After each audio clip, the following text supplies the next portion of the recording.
Marco Ávila, presidente de Empresa Coordinadora de Empresas Públicas, EMCO. Para tomar en contexto de la entrevista como tal, hay un decreto que fue mencionado por el presidente de la República que solicitó la cierre de varias instituciones públicas y hay dos instituciones que justamente hacen referencia al sector turístico.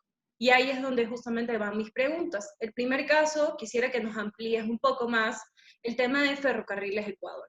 ¿Cuál es el panorama, la situación actual? ¿Quién es el responsable y a cargo de los activos en el caso de que se dé? Efectivamente, el señor presidente dispuso la liquidación de varias empresas públicas. La empresa coordinadora, la cual presido, tiene a su cargo 22 empresas públicas. De eso, en días pasados se decretó la extinción de 8 empresas públicas, justamente Correos, TAME, Ferrocarriles, entre las más importantes. La realidad, lamentablemente, en el ámbito financiero, Ferrocarriles del Ecuador venía siendo muy complicada. Si bien tiene un atractivo turístico muy importante y es uno de los aspectos fundamentales dentro del turismo en el Ecuador, en el área netamente financiero tenía pérdidas acumuladas durante varios años.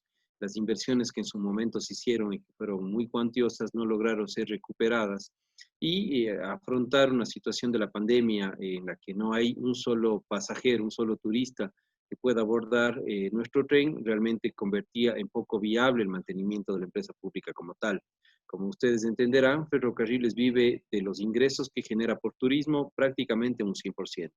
Y un escenario en el que no hay turistas que lleguen al Ecuador, que el turismo local también está en cero, obviamente no se puede generar un solo dólar que permita financiar los costos. Por otro lado, en cambio, la nómina de trabajadores, los préstamos y los gastos en sí de la empresa pública tienen que seguirse cubriendo. Y en una situación tan difícil del país, en esta emergencia que amerita que los recursos se optimicen, obviamente no había dinero suficiente como para seguir cubriendo esto. Sin embargo, la perspectiva como gobierno nacional es que más adelante, cuando el turismo se recupere, el ferrocarril pueda seguir siendo el proyecto emblemático dentro del Ecuador continental, refiriéndonos al turismo como tal.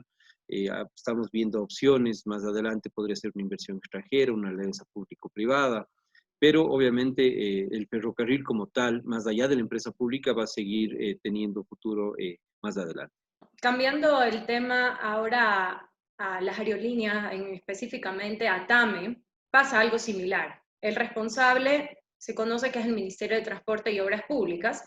¿Cómo se seguirá tratando este tema, realizando los vuelos nacionales directos que son indispensables para todos los pasajeros? ¿Quién los piensa costear?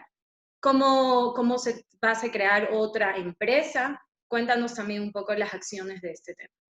De acuerdo, ahí partimos de uno de tus comentarios y eso hay que ser muy claro. La responsabilidad con respecto al transporte aéreo en el país es del Ministerio de Transporte, no de la empresa coordinadora de empresas públicas. Nosotros tenemos a nuestro cargo lo que es la aerolínea TAME, pero la política aeronáutica del país le corresponde al Ministerio de Transporte, por lo tanto, no te voy a poder ahondar mucho en ese sentido. Sin embargo, sí hay que decir que al igual que el tema de ferrocarriles, las aerolíneas en el mundo han tenido un impacto por la crisis muy profunda. Tú debes haber conocido, y quienes nos ven y nos escuchan debes saber, aerolíneas grandes de América como la TAM, como Avianca, han entrado inclusive en procesos de quiebra de acuerdo al capítulo 11 de la ley de Estados Unidos para poder refinanciar sus contingentes, sus obligaciones. Lo propio ha pasado en Europa con varias aerolíneas.